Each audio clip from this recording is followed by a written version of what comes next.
back to our channel. Today I'm going to be making cucumber kimchi. I made this with beef bulgogi that I made. I put that video up, so if you guys want to see how I made that, go back and check that one out. Here I'm chopping up my cucumbers into half-moon slices, and I'm going to put them with thinly sliced carrots. I had to substitute for the Korean chili powder here. That is just a mix of paprika and red chili flakes. You really want the Korean chili powder. That makes it where it needs to be. So I will drop some links in the description box below, just with some brands that I've used in the past of the Korean chili powder. So you're gonna add that, and this is pear. I didn't find the Asian pear here, so my husband found a pear for me and it worked perfectly. So you're gonna just shred that pear and add that to your mixture here. Now you're gonna add honey. This is like probably 2 tablespoons. You can add more if you like. It's really a balance of salty and sweet with this dish, but it's really good. Summertime dish, Korean dish, and it goes really well with the beef bulgogi. Again, check that video out.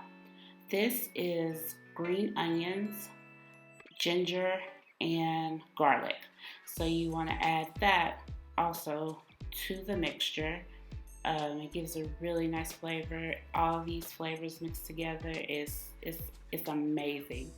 If you guys like what you're seeing, make sure you subscribe and comment. Let me know if you've tried this before and what you guys use. So now I'm adding in the fish sauce. If you've never had fish sauce, I would go really light. It is a very, very strong and powerful taste. It's not for everybody. Everybody doesn't like it, and that's okay. But if you've never tried it, I would go light and just build on it and just taste it and build on it and see what you think.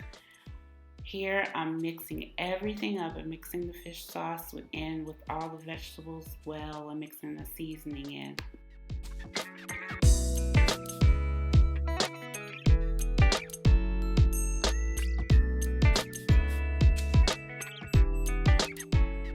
Okay, so right here is where I messed up. I added way too much red chili flakes to this dish for my taste. It was a little too spicy for me. My husband loved it. He loved the spice.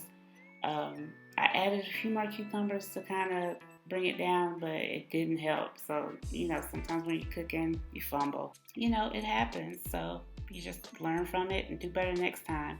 But you're going to put this in the fridge for 12 to 24 hours, and there you go, cucumber kimchi. Thank you guys so much for watching. I appreciate it. And until next time, you know what we'll be doing. Being country in another country. Peace.